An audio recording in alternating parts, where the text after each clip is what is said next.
Welcome to Answers for Living. We're looking at the different responses people had to the announcement of the birth of Jesus, the King of the Jews. How did people respond? Well, one way they responded was through indifference. We know these magi didn't know the prophecy of Micah that predicted the Messiah would be born in Bethlehem. And we know that because they went to Jerusalem, to the capital. Certainly the king would be born in the capital city. In this story, we're told that the Magi asked people, where is he that's born King of the Jews? And no matter who they asked, nobody had an answer. We don't know. We haven't heard about that. Now, the Greek word means that they kept on asking people over and over and over again. So as they were going through Jerusalem, they would say to the people, do you know where the King of the Jews is? Do you know where the King of the Jews is? And the people didn't know. Well, word got back to Herod about the Magi and the question that they were asking. And Herod called the scribes and the chief priest and asked them, where is the King of the Jews going to be born? And they told Herod that, according to the prophet Micah, that he was going to be born in Bethlehem. So they were familiar with the prophecy. Here's the prophecy. You, Bethlehem of Judah, are by no means least among the leaders of Judah, for out of you shall come forth a ruler who will shepherd my people Israel. Now I want you to listen. These priests and scribes were the religious leaders of the people of God. They knew there was a coming deliverer called the Messiah. They knew where he was going to be born. They also knew the prophecy of Daniel about when the Messiah would arrive on the scene. Israel longed for their deliverer. So here's the question.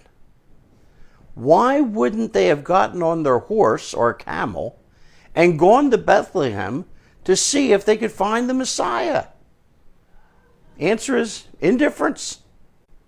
It is the same today. And let's just focus on people in America, in Pennsylvania, and in our little surrounding towns where we live. During the Christmas season, there are Christmas carols played everywhere.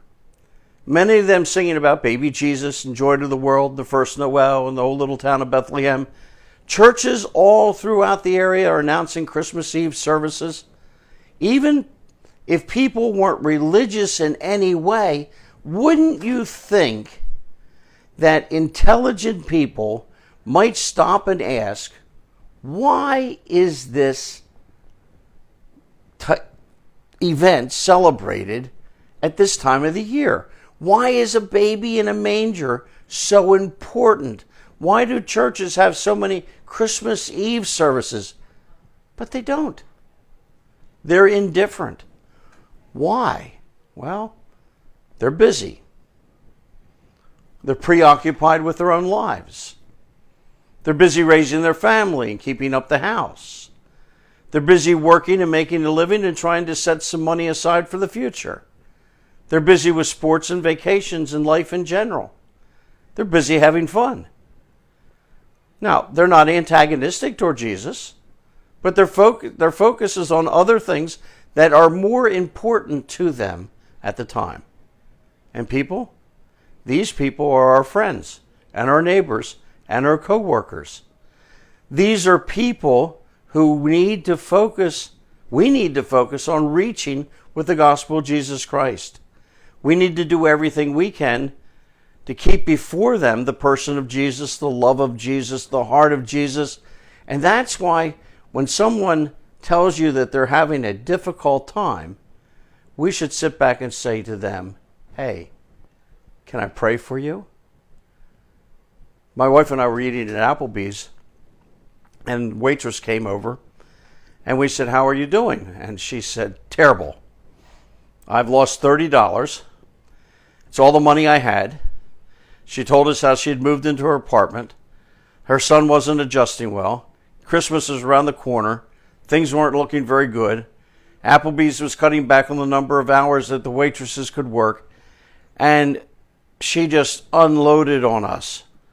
So we told her, we'd like to pray for her. And so we did.